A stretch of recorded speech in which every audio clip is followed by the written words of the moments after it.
Hello manager, on se reprend pour ce nouveau tutoriel. Dans cette vidéo, nous allons apprendre à réaliser une shortlist progressive. Grâce à une barre de défilement, nous allons réduire cette base de données employées parce que la lire elle est difficile puisqu'il y a beaucoup d'employés.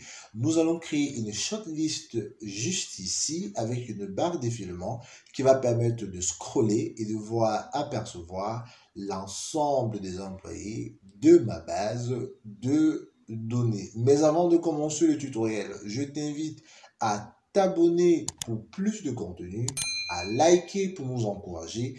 Et si tu veux monter évidemment en puissance sur Excel, tu peux nous retrouver dans notre groupe Telegram où nous partageons des astuces.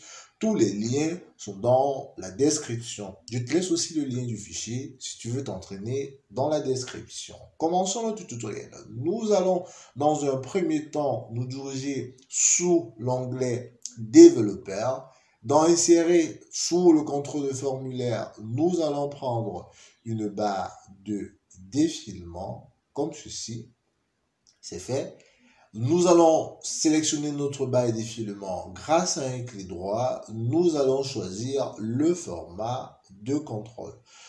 Une nouvelle fenêtre apparaît sous contrôle. Nous allons paramétrer notre format de contrôle en lui affectant une valeur active de 1, une valeur minimale de 1, une valeur maximale, nous allons laisser à 100 et le changement de pas restera 1 parce que nous voulons évidemment scroller d'un employé à l'autre. Le changement de page restera de 10 et pour la cellule liée, nous cliquons dans la case correspondante et nous choisissons pourquoi pas K6. Grâce à OK, on valide. On peut désélectionner notre barre de défilement et nous allons effectivement réaliser notre shortlist. Grâce à la fonction d'Excel, décaler.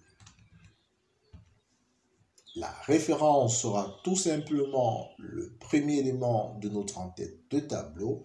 Point virgule, le nombre de lignes en dessous de la référence sera représenté par notre cellule liée, que voici, que nous n'oublions pas de verrouiller grâce à la touche F4.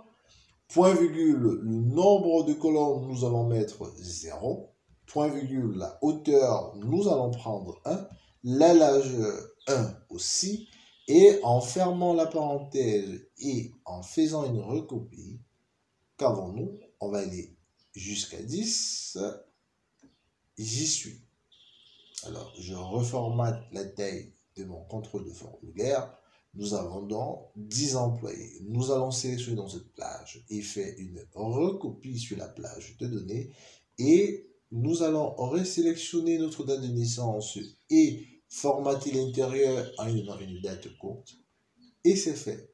Lorsque je clique sur ma barre de défilement, je constate exactement que ma liste scrolle et je peux apercevoir l'ensemble des données de mon personnel sans prendre trop d'espace. Et bien évidemment, pour la conception de mon tableau de bord de mon reporting, j'ai assez d'espace pour d'autres tableaux. C'était un plaisir pour moi de réaliser ce mini tutoriel. Je suis Lister Fongan et on se reprend pour le tutoriel. À très bientôt. Bye bye.